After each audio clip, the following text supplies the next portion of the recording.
separation from God. It's the rupture of a personal relationship with God and a betrayal of the trust he places in us. It's pretty heavy. But nobody's perfect. I mean, we've all done something wrong. So is there any hope for any of us, even if we wanted to change? And is there any point in asking God to help? And anyway, hasn't being a Christian boring and rigid? I mean, who wants that lifestyle? Life after sin. Well, those are some of the questions we're going to be looking at tonight in our program. So welcome to you all, and we really hope that you enjoy the rest of our show. And now we've got a dance, and it's called The Real Thing.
Good evening.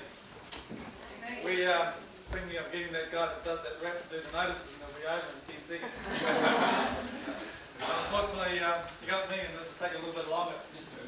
We're just going to take up an offering now. Right? Okay, so as the bags come across the rows, if you're a visitor here, just please pass them on to the person beside you. You're our guests here, and we're committed to giving here, but we're glad that you're here with us. And as that's being done, I'll just pray for the offering. Lord, we have much to be grateful for what you've given us. And tonight as we give this amount back to you, we ask that you take it and bless it and multiply it, and you'd give wisdom in its use, especially for the things that we want to do over the next few months. In Jesus' name, amen. One of those things that we want to do is to build a new building, an auditorium. The project is now called Project 1400.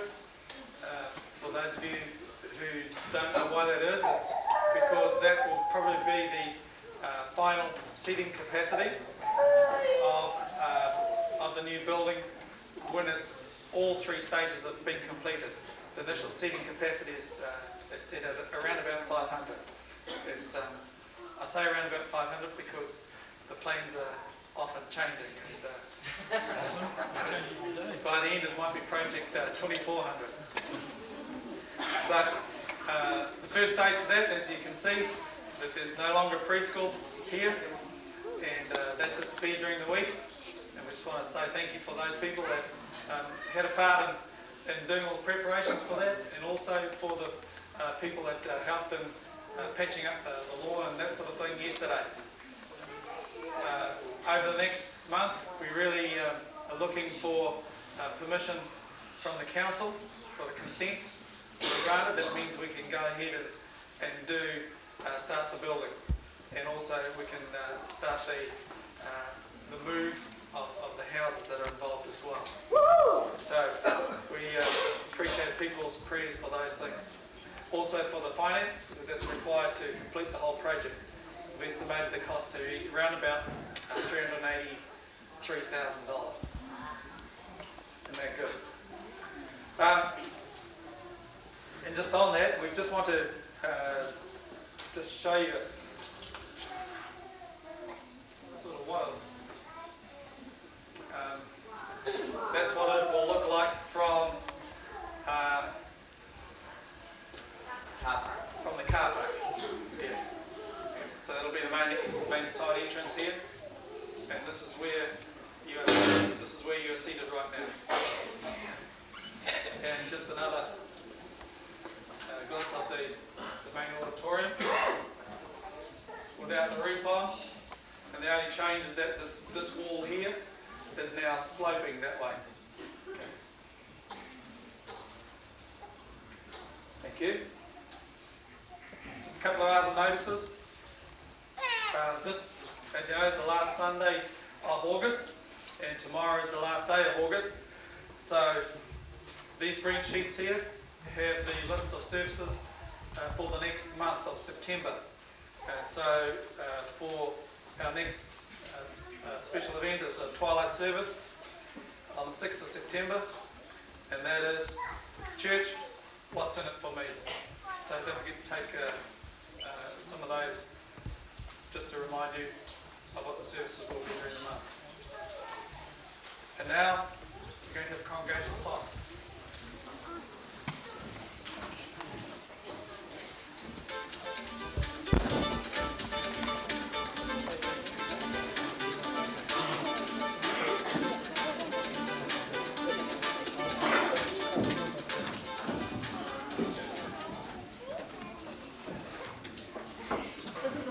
Presentation where we invite you to join us and sing our congregation song. So please stand and join us.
words and store up my commands within you, turning your ear to wisdom and applying your heart to understanding. And if you call out for insight and cry aloud for understanding, and if you look for it as for silver and search for it as for hidden treasure, then you will understand the fear of the Lord and find the knowledge of God. For the Lord gives wisdom, and from his mouth come knowledge and understanding. He holds victory in store for the upright. He is a shield to those whose walk is blameless. For he guards the course of the just and protects the way of his faithful ones. Then you will understand what is right and just and fair, every good path. For wisdom will enter your heart, and knowledge will be pleasant to your soul. And now we've got a drama from our team.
Go, Jason.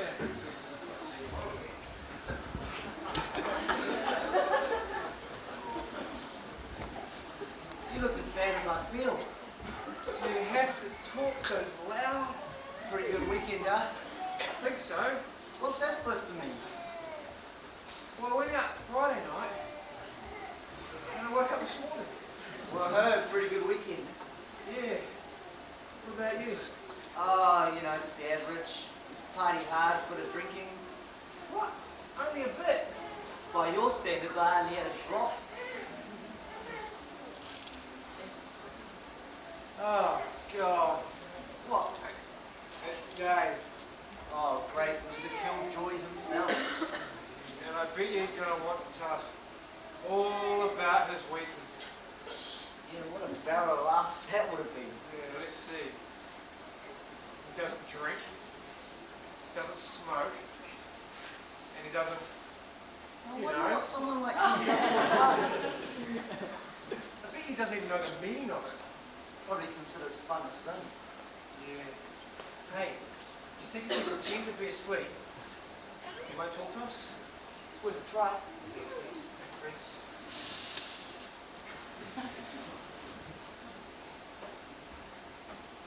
Hey guys.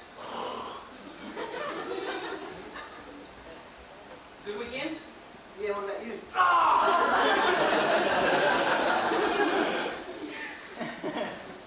So, what'd you get up to? Oh, you know, went to a few parties. You know, I had a pretty good weekend. Really? Don't you guys want to hear about it? Well, Well, anyway, on Friday, I met up with this friend of mine, and then on Saturday morning, we went around to this friend of ours place and we helped them clear up their section. And then on Saturday afternoon, we went around to a mate of ours place and we were watching the rugby. And then on Saturday night, we went to this rave and we didn't get back till like 3 o'clock in the morning. And then on Sunday, I had a performance in the morning, and then on Sunday night we had church. gee, sounds great. So Bob, what'd you do? He wouldn't have a clue what or who he did this weekend. Oh my gosh! Oh, I'm sorry. I walked into the wrong room. Dave, is that you? Oh, Emma. What are you doing here?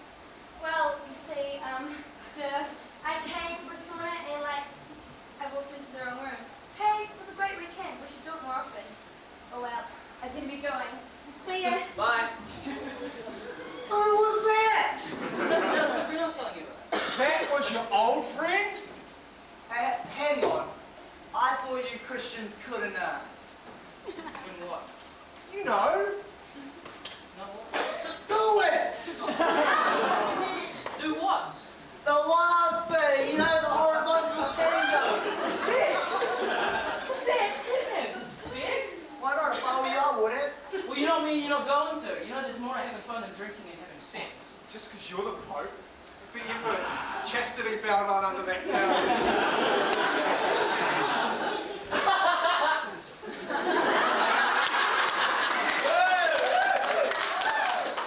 You know, you think just because I'm a Christian I can't have fun? Yep. I suppose you're right, Dave. I mean, whenever I see you, you're always having fun, you know, laughing and having a good time. How come you're so happy? I don't know. I guess it's because I've got God. Nah. It's more than that. I mean, why are you like you are? I don't know. I guess I just am. Come on, you must know. I don't know. Just because I choose not to sleep around or drink at parties. You know, lots of people don't drink at parties just to have fun. Well, And they remember what happened the next day. Oh, I've got to go. I've got to put in a couple of minutes. I'll catch you guys later. yeah, okay. See ya. Gee, I guess he did have fun. Yeah. Almost as much as you. Shut up.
story, and I got such a story to tell. There are chapters of glory, better than fairy tales, but there are plenty of pages that I don't want to go back and read. But it's not over 'cause I know the ending, 'cause I got the victory in me. Joy, joy and peace running through my soul. Hope in everything, 'cause my heart knows I got the victory in me.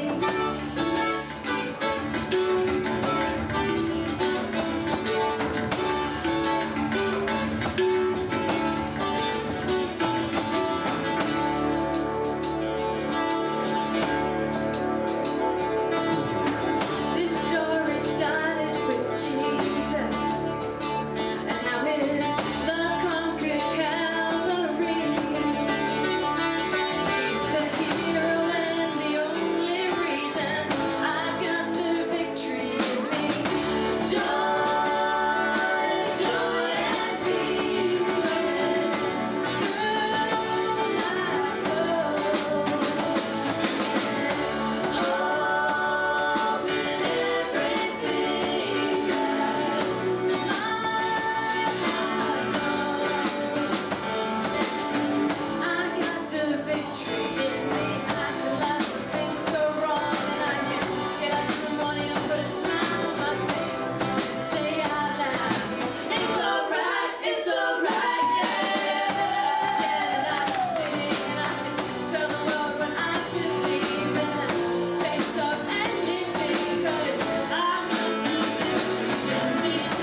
Joy, joy and peace running through my soul, bringing hope in everything, 'cause my heart knows. Joy, joy and peace running through my soul, bringing hope in everything, 'cause my heart knows I got the victory in me. I got the victory in me. I got the victory in me. I got the victory in me. It's alright, yeah. I got the victory in me. I got the victory in me. I got the victory in me. I got the victory in me.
Let's give them another hand. Weren't they wonderful?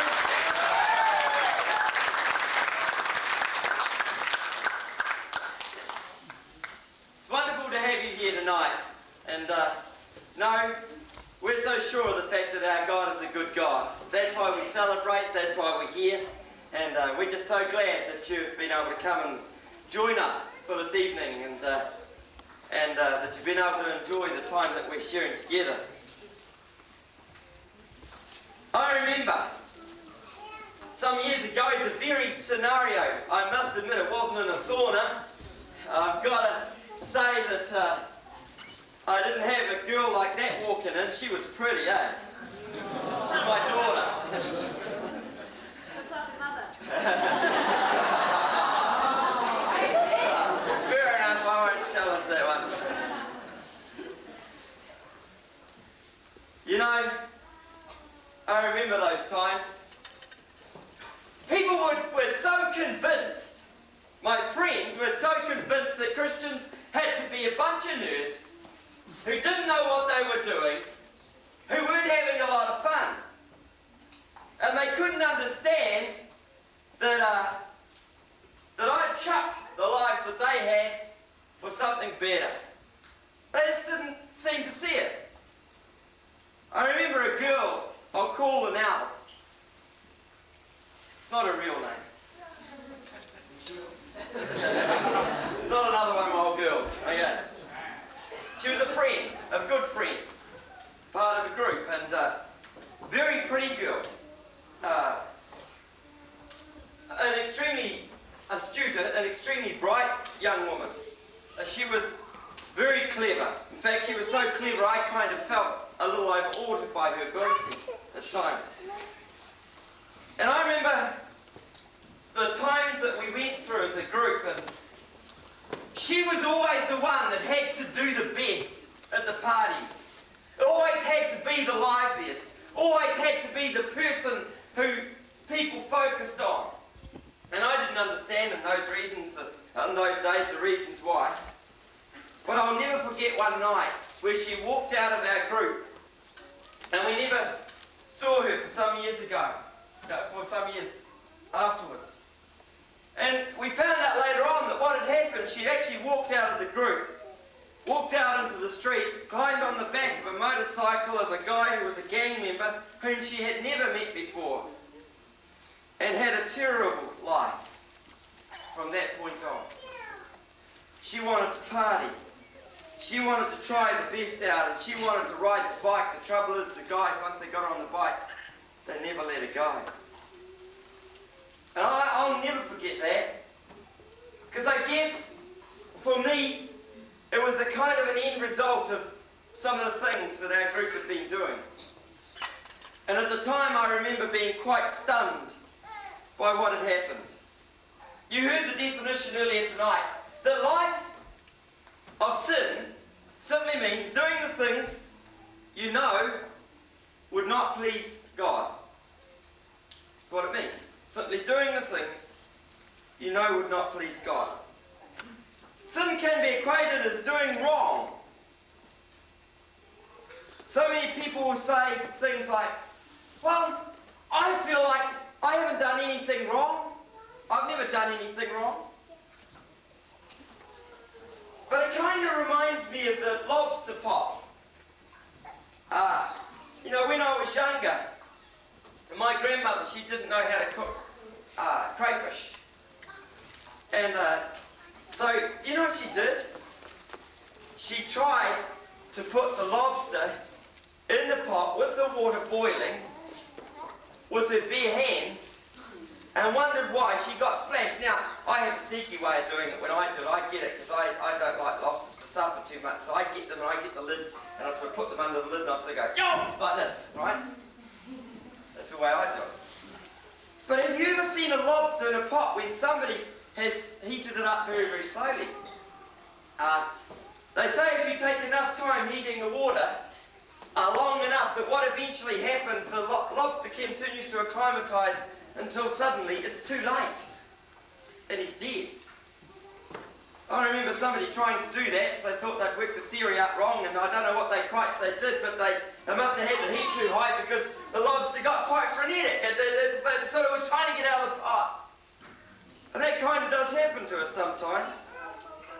You see, one of the troubles with pleasure is that we can get involved in pleasure, and it's not necessarily the best thing for us, and it it can be damaging kind of pleasure. And suddenly we realise, like what happened with my friend that I called Lizelle, it's too late. Or it seems to be too late. And we as people, we are made, I believe, and we obviously believe the team that are presenting this here tonight, we believe we're made to enjoy life. I reckon we're made to really enjoy life. I don't mean some half measure, I don't mean a little bit. But we've got to differentiate between really enjoying life and having what is talked about in the Bible as pleasures of sin. And it says the pleasures of sin will only be enjoyed for a short time. Paul, or somebody, whoever wrote the book of Hebrews, wrote about this. And kind of, in a way, we can do things we don't even realise are wrong. But the moment we do, there's no more pleasure in it, is there? Have you noticed that? There's no more pleasure. Because your conscience pricks you. When you know something's wrong, it needles away. I tell you what happens to me, because I'm a pastor nowadays, I go along to parties sometimes, people having booze and anything else that goes. I don't participate in those other things, or the booze, by choice. I have a great time myself in the midst of what they might not be doing is right, but one of the interesting things that constantly happens, we're sitting there and there's got to be somebody in every party that's pulling on a pint, drinking their booze, whatever it happens to be. And then they'll suddenly say to me, you know, this thing, Gary, I'm not really doing any wrong what I'm doing here. And I usually say, well, I didn't say you were. They look at me rather confused, and they usually go something like this. They usually say, but aren't you a Christian? I said, yeah. I always say, yeah. I said, well, you know, what I was trying to explain to you is I'm not doing any wrong. And I said, well, I didn't say you were. And they say, but aren't you meant to be a Christian? I say, yeah. I say to them, hey, I didn't say it, but can I make a suggestion? And usually, because they've started talking with me, they're open to some kind of suggestion. Can I make a suggestion? They usually say, yeah. I just say, you know, I didn't say anything, but I think God must have whispered in your ear. He's spoken to your conscience. And because I'm here, you kind of see that God's hanging around here somewhere. And so you suddenly felt guilty. And you'd forgotten about feeling guilty before. You see, one of the mistakes that people make is they say, well, you know, I'm just having a good time, I'm enjoying myself. And but the trouble is, you see, the trouble is with enjoyment, that often things that we enjoy can be wrong. Isn't that true? One of the young fellas said to me the other night, he watched a guy do a wheelie in our car park. Thought he could do a brake slide. Actually, it wasn't a wheelie, it was a brake slide. One of our guys has recently come into the church. Now, 3 months ago, he probably would have done a brake slide too. He went up to this guy and he says, hey, you shouldn't be doing brake slides. You want to do them, you go out there and do them. Sort of thing. I don't know the exact words, but that was the kind of message. I marvelled, because you see, he was right. See, he could have done a brake slide in there and not known there's some kid standing around the other side of a car where he brake slid around. He might have done it. He might have done it. And it might have created a problem. It might have even killed a person. We always know when we're doing wrong, don't we? Almost always. So what I want to talk about tonight is the alternative. What is the alternative to the things that we often get caught with? Some people try God and they don't get anywhere. They just sort of come out and they say, well, you know, I tried God, but he didn't work out. Kind of strange idea. I don't know quite how God doesn't work out. I figured that maybe we don't work out, but that's the way it is. But I sat and pondered this for a while, and I decided that maybe a good idea would be for me to make a rule that was a decent size. I hope you can see it. Can you see it at the back there? It's a rule. And what I'd like you to do is to see this rule and realise that this sort of equates to the rules. My right and wrong measures, the things I measure in my life. Now let's put it up this way, because that's kind of convenient for us to do. And I want to point it this way. You know, there are certain things that every one of us finds to be a little bit wrong. And we will do them. I don't care whether we claim to be Christian or we don't. Let's be really honest. We will sometimes do them. I've got to confess, I would like not to have that bit of the rule. Don't you? Because then I wouldn't have to feel guilty about some of the things, little things I've done. I was taking somebody home the other night and my speedo crept a bit higher than it should have. There's a young guy. He sits and he leans over. I don't know whether he's here tonight. Leans over and he looks at my speedo and he says, "Oh, you sort of preached about keeping the speed limit, didn't you?" It's just a little bit over, eh, you know? It was within the safety zone. I wouldn't have got a ticket for it, but it was over. Boy! Oh, man! Simon belted me one experience. So I prefer not to have that bit of the rule, wouldn't you?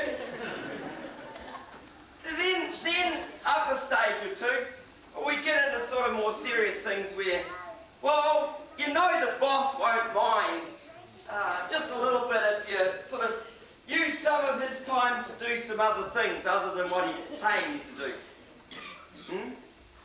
Or maybe it gets a little bit stronger. I can just have one or two drinks. And it won't matter if I drink and I drive. Or maybe we really get into tense stuff and we go slamming off the end of the rule. Whang! Oh! And you feel like you've hit yourself because you suddenly realise you did something you never intended doing. Maybe it was passion that got a bit carried away. Maybe it was just that little moment, like the man I know who lives up in Ramati, who for many years claimed to be an upright citizen. I know about this person because he'd been causing trouble for people whom I had been counselling. And he was in a shop one day and he didn't quite have enough money, so he thought, well, just this once, and he tried to steal. He was a man who was well known in the community, a very well known man. And you know what happened? Somebody came up to him afterwards and said, "Excuse me, sir, could you show me your receipt for that article that you're carrying?" And he couldn't. And he ended up with quite a few months of community service, you know, serving the government, it's called, in a nice way. You see, sometimes we do things that we don't want to do. And the trouble is, we start adjusting the rules. We say, well, I can go to these little things, but more and more after a while, we change the rules. Until in the end, we can make ourselves comfortable with whatever we'd like to do, and we can justify it by saying things like, well, I don't believe in God, in any case. Well, I hate to tell you, there's a whole string of atheists who claim to be the most proclaimed atheists in history, some of them. Some of them who presented brilliant scientific theories, but on their deathbeds, they decided they'd better ask God for forgiveness. They were lucky enough to have some time to do that. Not everybody gets that time. But they pushed the rules way off the top. Way off the top. Don't you find that happens? Yeah? Hello? Anybody there?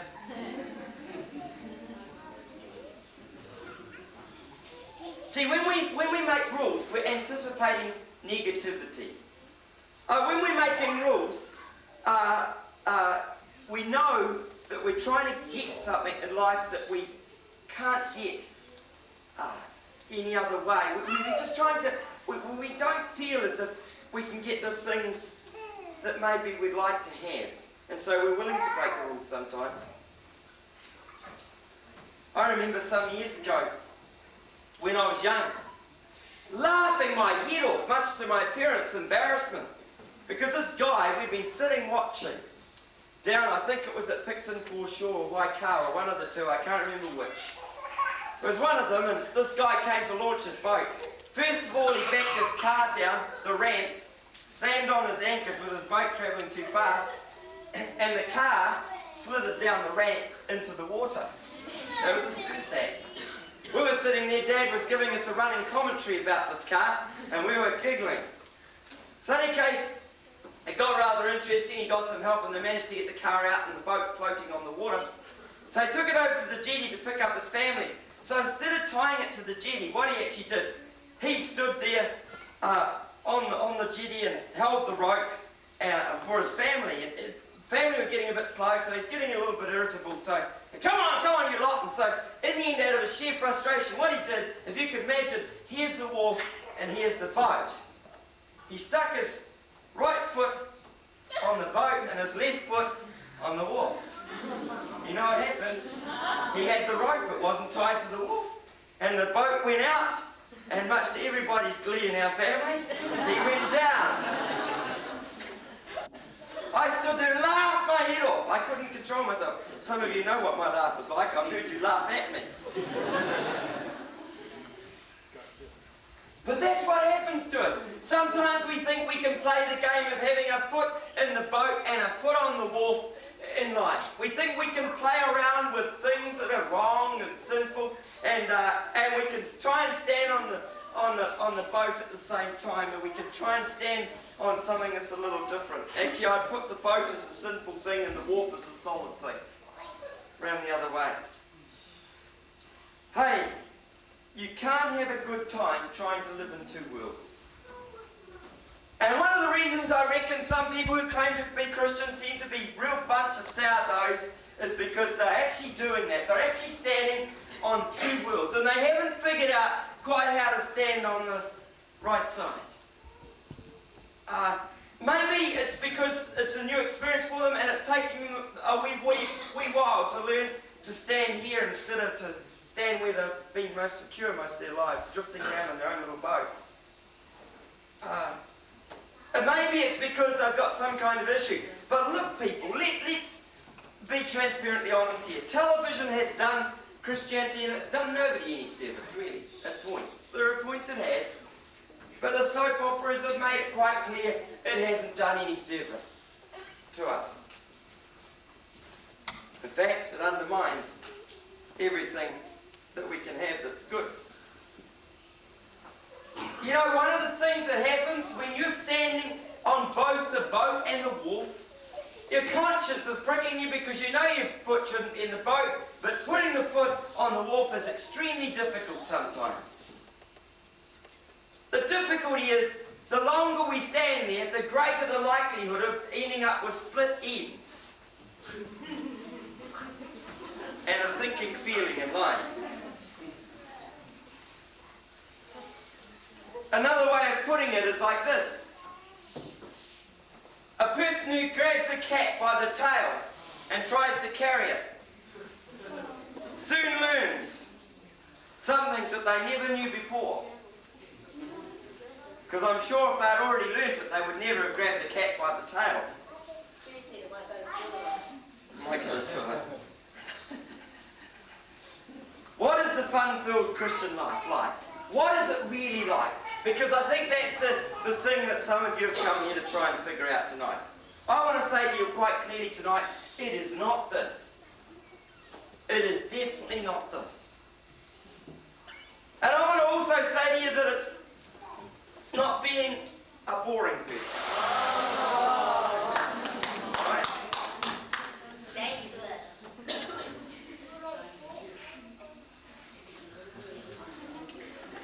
I meant to bring a block of wood on stage as well, and I forgot. But a person who really has got it together and is going to have a fun-filled Christian life is going to have some punch here, because there's a sharp point to this whole thing for all of us. There's a real sharp point, and it has nothing to do with rules. Many people, they say, well, I tried God, and the way that they tried God is they get in and they become a Christian, they get a thing called a Bible, and they say, oh, I've got a Holy Bible, you know? Wow, this is heavy. They start reading it at Genesis, and that is heavy. It's the wrong place. The Bible was never designed to be read like that. The Bible was designed, I think, for us to be read in quite a different way. And my suggestion would be, if anybody was really interested in understanding what Jesus was all about and what God's all about, to start in the book of John. Because in the book of John you don't find a whole lot of law and you don't find a whole lot of difficulty. You find a very powerful Jesus walking around, and he grabs a whole bunch of guys called disciples, and they're called disciples because they followed him, and they go and have such a well of a time. When Jesus finally says, I'm going to die, I'm going to go, they say, no wait, hey Jesus, we can't have this happen. We're having a great time. This couldn't possibly happen. Jesus said it's going to happen. Sorry guys, but that's what it's all about.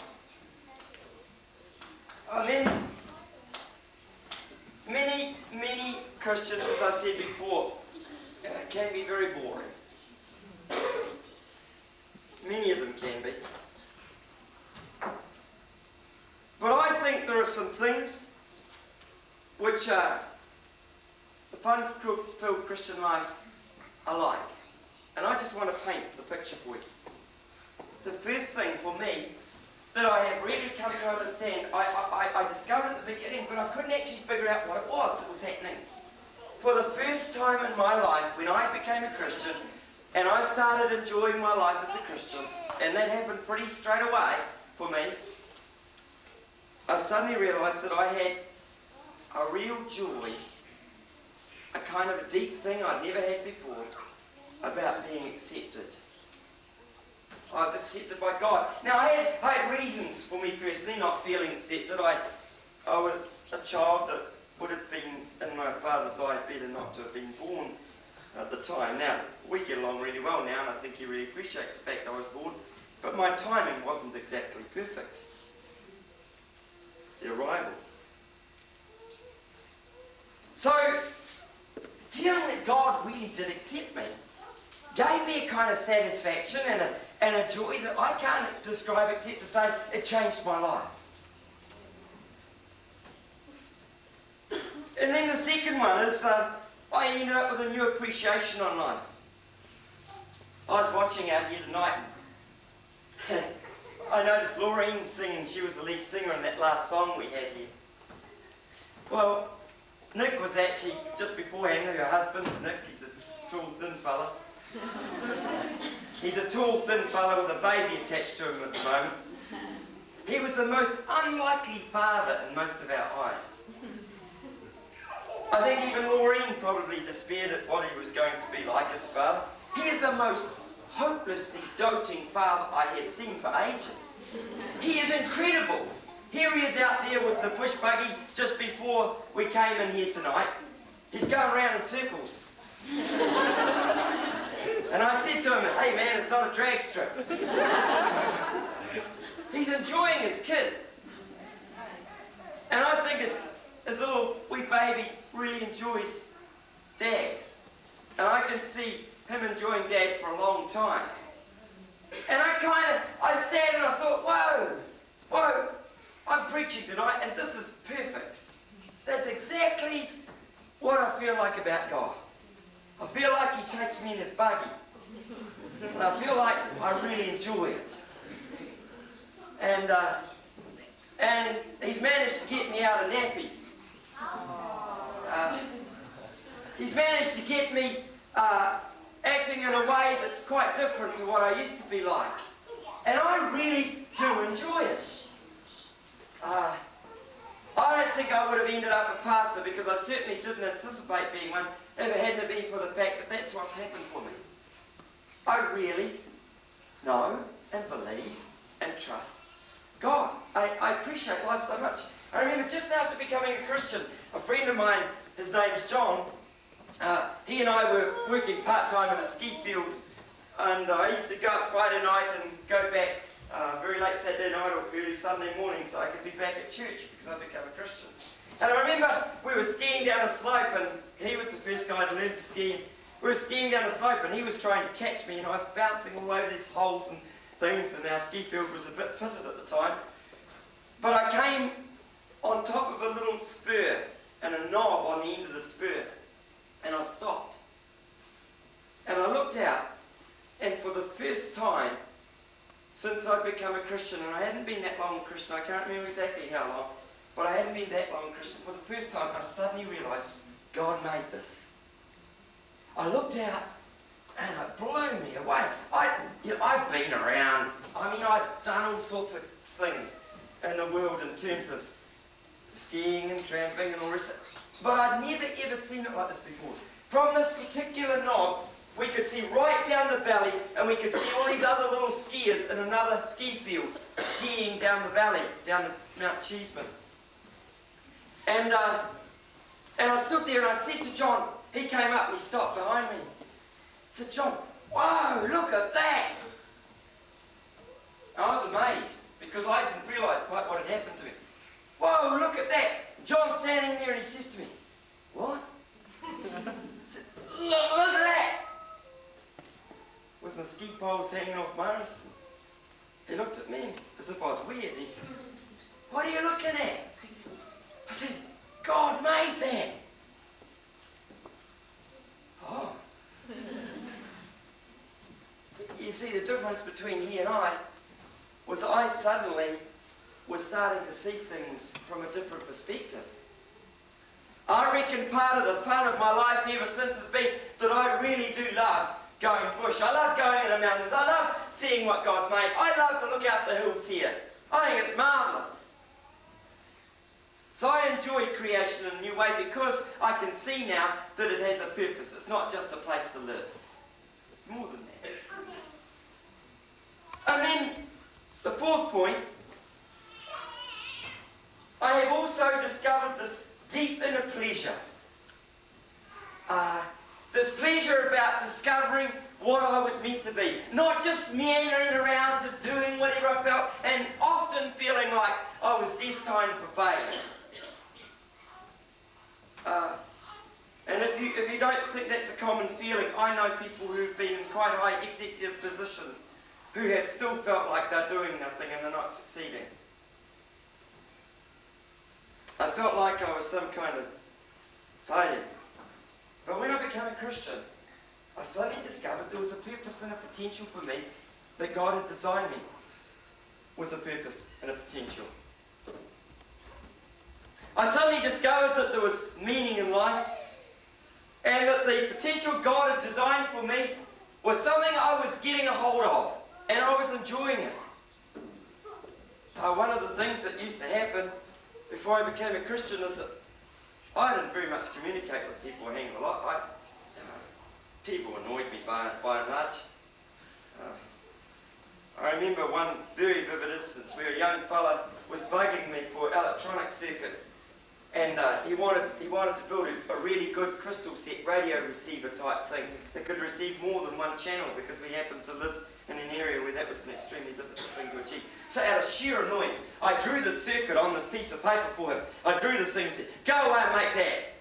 You know the funny thing was? I'd intentionally drawn something that couldn't possibly work. He came back to me and he picked up 5 stations with it. He was eternally grateful to me for this major achievement, and all I was trying to get rid of is this annoying little prat. It's really funny what happens in life. But when I became a Christian, the potential changed. I started communicating with people in a way I never had before. I love it! And I started discovering that God has a design for my life. And I'm here because of it. I probably would have been still fitting and turning today. Probably still working for somebody, and I would have enjoyed fitting and turning as a Christian. I did enjoy it. But I've come to a place where I've gone way beyond my wildest dreams. So that's what it's like to be a fun-filled Christian, another aspect. And the last one I'd like to touch on is the experience that I've had in discovering gifts that God's given me. Now, it happens to be that I've received a particular certain types of gifts, and everybody receives different ones from God. I'm not talking about money. I'm talking about abilities that go beyond the natural. They're supernatural things. And one of the things that happens for me is I often get these things called words of knowledge. I can be with a person and God will show me a deep insight in the person's life who I may never have met before. And God uses that situation to touch the person's life and to bring change for the better. Now sometimes they don't want the change, I've got to admit. But what a journey. Some of the things that have happened. Others here have gifts of healing and others have gifts of prophecy and others have gifts of giving help to others. And they enjoy it. I mean, some of you might say, well, I wouldn't enjoy that particular thing. I'm not much for working in the kitchen. My wife will tell you that. But if it came to serving God, I mean, I fooled her. I fooled her real good, you know. The first time she met me, I was peeling potatoes. I was peeling potatoes for a whole big group of people who had decided not to come and peel their potato. Each camper was meant to peel the number of potatoes that they wanted to eat for themselves. Well, a whole lot of people didn't turn up. So I was sitting there peeling potatoes. Pauline fell for it, real hook, line and sinker. You see, the reason I was really peeling potatoes is not because I love peeling potatoes. It's because I wanted to be able to share my faith with some other people. Something happening there. Well, she had to cope with that after we got married. She discovered I don't peel potatoes. Well, very rarely I do. We're all different. And we all have different things we're gifted to do. But then there's the other dynamic of the other side of this gift, these gifts that God gives us. He also gives us these things that are called in the Bible the fruit of the Spirit. Love, joy, peace, patience, kindness, gentleness, meekness, and self-control. They're the things that He gives. Now, before I became a Christian, I can say I did have a measure of love, and I did have some kindness sometimes. Not very often. But now I enjoy the fact that the changes that have come for me personally are ones that mean that I can walk around and look people straight in the eye and say, I love you because I mean it. And I don't mean it in any wrong way. And it means that the changes that have happened to me personally have been so powerful, and I know it's happened for some others here, have been so powerful that my own family recognise it. And they don't find it easy.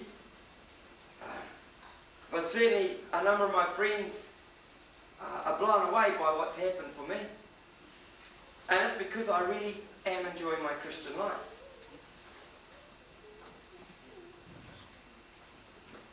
I remember an occasion when the guys at work one day got me and they stuck me in a sheep wagon. You know, a sheep wagon is with the little bars in and that. And they bent the pins so I couldn't get out. And the reason they put me in that sheep wagon is because Addington Workshops was a sort of a shunting area for some trains. I was trained in the railways originally as a fitter turner. And they put me in the sheep wagon, and they knew darn well that line of wagons was going to be towed into Christchurch, and I couldn't get out. Now, when this happened, I'd only just become a Christian. I was a little bit shorter than my wife is, and some of you know how short she is. And what happened, they got me in the sheep wagon, and I was there, and I was really stuck, and I was a little bit upset, to be honest, initially. I wanted to knock those fellas' heads off their shoulders. I was a very new Christian. In any case, after a while, I just sat there and said, okay, God, you have to do something about this. So in the end, I thought, well, it won't hurt for me to go for a ride to Christchurch. But as I was sitting in the end of the sheep wagon, which wasn't the cleanest place to sit, I looked at the other end and I noticed that the bars actually weren't that close together. So I remember I climbed up and I managed to squeeze through. I was that little, I managed to squeeze between the bars. And I'm off. But I still was only a young Christian, so I hadn't learned some grace and wisdom and things like that. So I stood on top of the roof of the sheep wagon and I go, hey, you guys! I think about 6 guys racing to catch me across the sheep wagons. I was running for my life. They eventually got me and tied me up.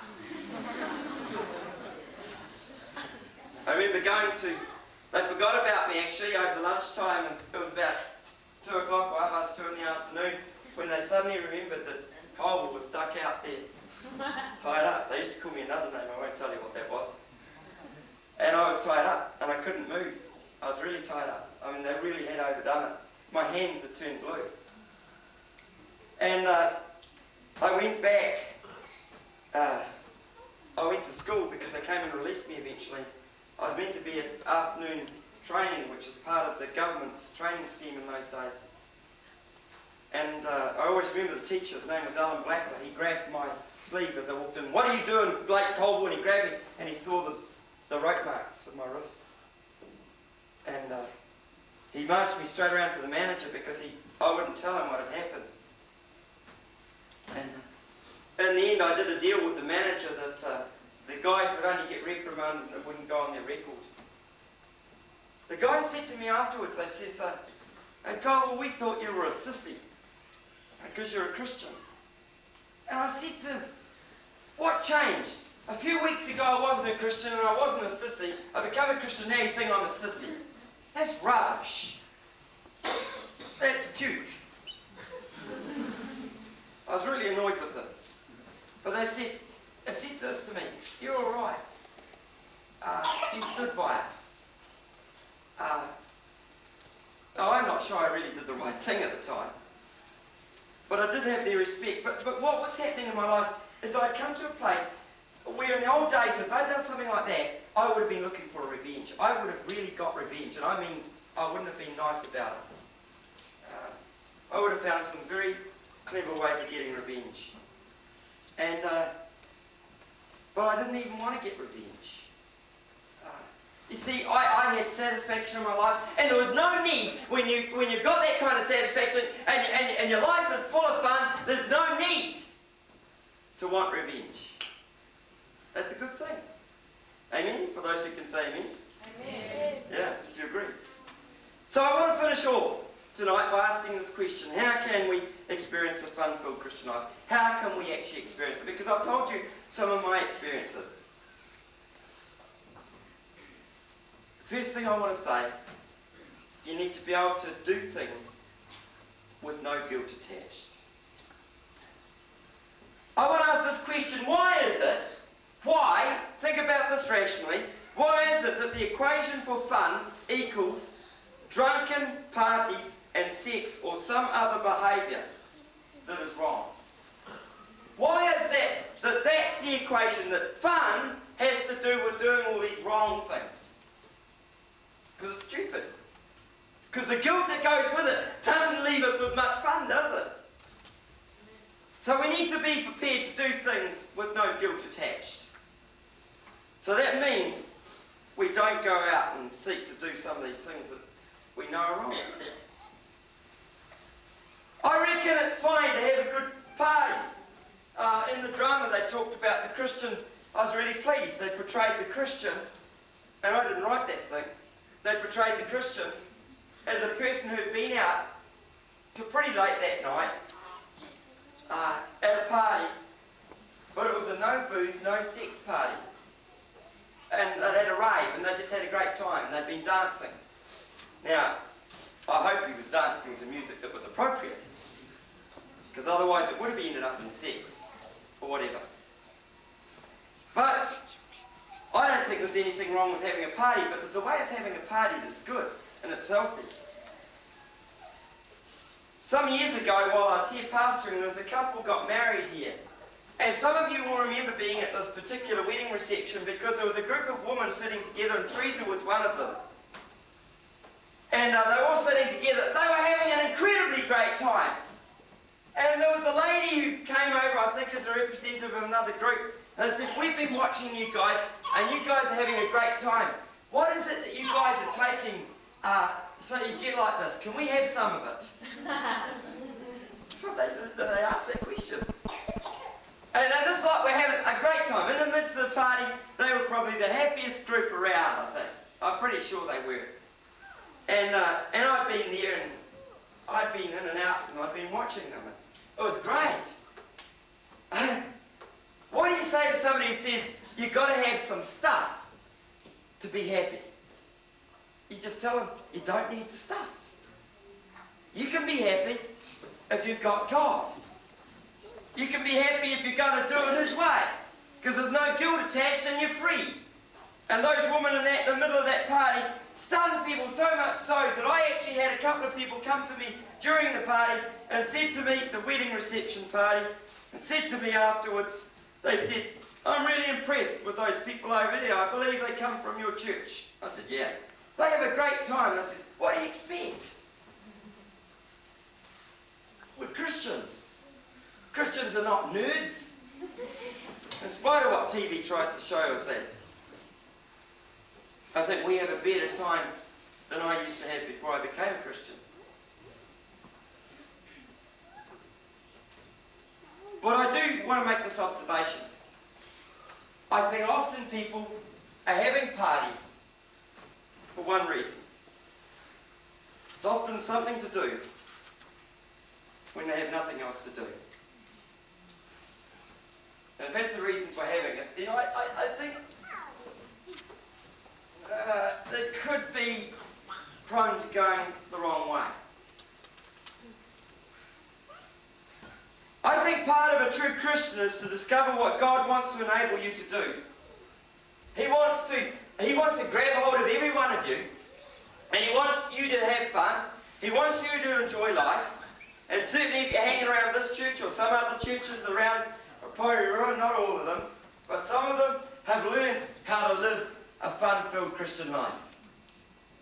That's not saying every person in the church has, and it's not saying every person here has. But by and large, a real Christian is a person who's having fun in life. Anybody who's not, well, it's probably because they're going through some kind of struggle. The changes that happened for me personally when I discovered some of these truths, the first thing that happened was at my night school qualifications. I was sitting my trade exams. My marks changed. Something happened internally in my brain. I think I must have had it in the wrong gear for years and years and years. Suddenly it started working. The next thing was that I started, people knew about what was happening for me. And I knew so vividly that I was often being asked to go to Christian camps just to be there. It kind of embarrassed me in a way because, as I said, I was a bit of a shy person. But if I was at a camp, some people had figured it that God would do something special. And it was happening. It's happening for me quite often. It still does in all sorts of different ways. I remember one night sitting in one camp that they'd wanted me to go to. I came into the camp and I went to put my gear in, and the guys from the group that were there, a lot of them were really roughnecks, many of them weren't Christians. And I was asked to be a cabin leader. Well, you have to be mad or brave to be a cabin leader in some of these camps. I went into the camp and I was putting my gear on the bed, and there was this bunch of rough tykes here, and they decided they didn't know I was the leader, because I was only little, as I said. They decided they were going to chuck me up because they didn't want me in their cabin. Well, I can have fun as a Christian, and I figured I wasn't going to tell them who I was first of all. They could try and chuck me up first. Well, I had a hang of a lot of fun. I had a good rumble with them. Didn't hurt anybody too badly. Tried not to in any case. Managed to chuck one guy out the window. They managed to chuck all my gear out the window. But it got to a point where it got really pretty serious. And I noticed my friend Johnny Tubby walking past. "Hey, Johnny!" All of a sudden the rumble stopped. "Hey, how do you know him?" "I'm your cabin leader, you donkeys." You know? Oh, sorry. I said, "You better bring my gear in, eh?" "Oh, sorry, mate. I had a great time with those guys that weekend. They said to me afterwards, "You're not like ordinary Christians. Most Christians just would have sort of done this or that, and they had all these funny ideas." I said, "Well, I haven't met any real Christians who've been like that. I don't know where you get these ideas from." Not real Christians. Then God piqued me beyond my appreciation or understanding. He grabbed hold of my life so powerfully that I caught a vision of serving Him. And so what He did, I was really determined to do what God wanted to do, and I was enjoying getting there, and suddenly I ended up with a job at 22 years old that was way beyond my years. I said, "Whoa, God, what have you done this for?" If I'd realised he's preparing me to be a pastor, I probably would have dived out of the job real fast, but never mind.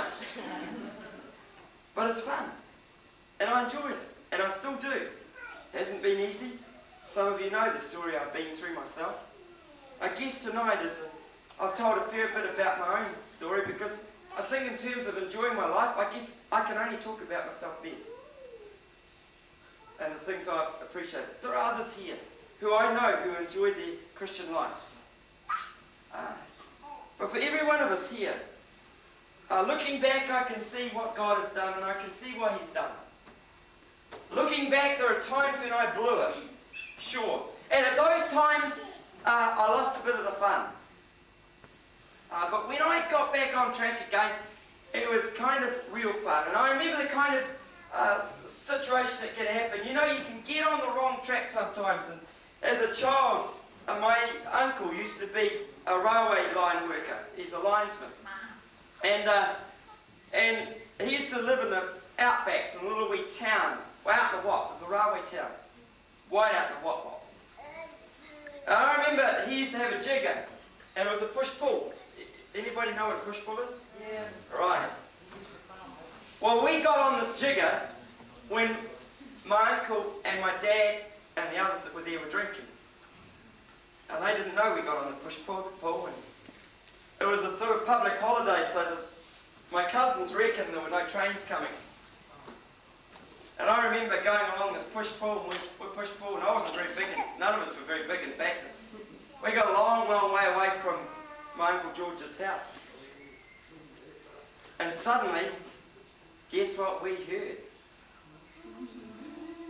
Yeah, exactly.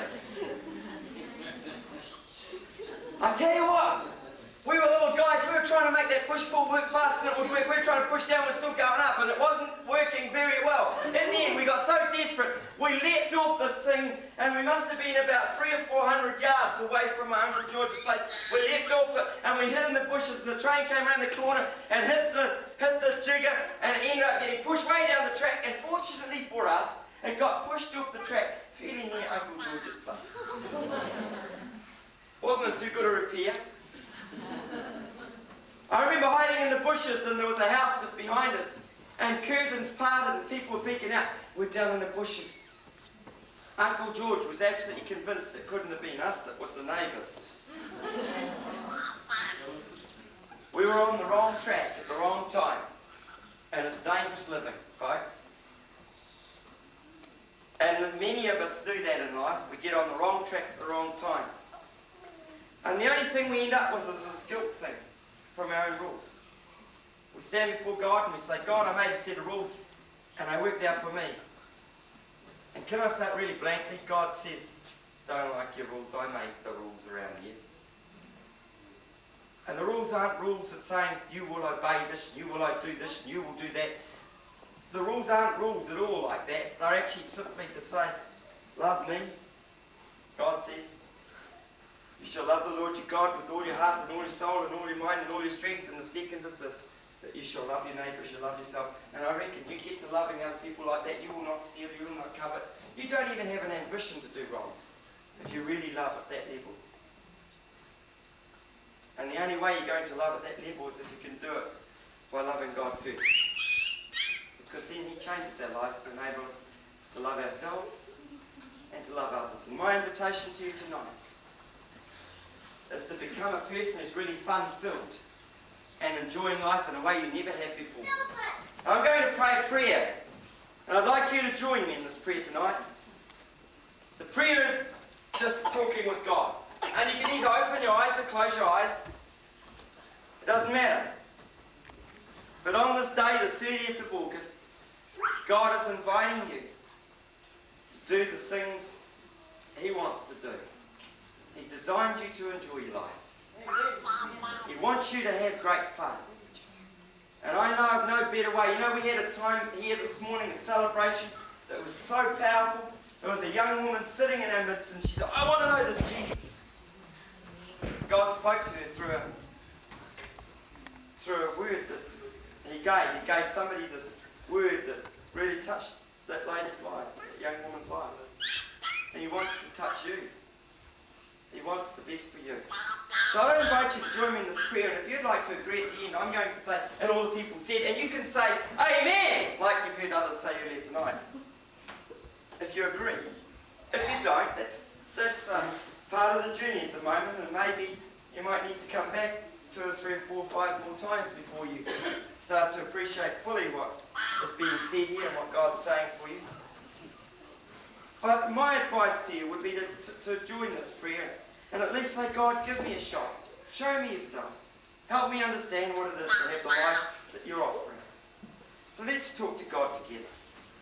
I'm going to close my eyes just to enable you to have that freedom of space. Father God, we come to you tonight, and we want to say that we want to have the fun-filled life in the way that you're offering us. Some of us, Lord, have really mucked up and we've done wrong, we've sinned, and we want to say tonight, we're sorry. For all of us that have done any kind of wrong, we're really sorry. And we want to be in a relationship with you that means that we are able to do the things you designed us to do. Because we know very well that if you've designed us to be one thing and we try to do something else, it means we're only kicking against ourselves and it's going to hurt. So help us to not pick up the cat by the wrong end, but to be able to grab hold of your love. Lord, that we might hear your pleasure and we might be able to really enjoy lives the way that you want us to. We admit we are weak and we needed for Jesus Christ to die for us because we couldn't put ourselves right. And so we want to thank you for doing that for us. In Jesus' mighty name. And all the people said, Amen. And all the people said, Amen. Well, we've got the privilege tonight of having Raymond has made some wonderful buns for us. He's brought them all down. He's a great cook. And so I hope you enjoy a cup of tea afterwards. But just before you go, please feel free to talk to us. If there's raised questions for you, you've got issues, please feel free to ask us questions. We're more than willing to sit down and talk. And look, can you show appreciation to the teams that have done all this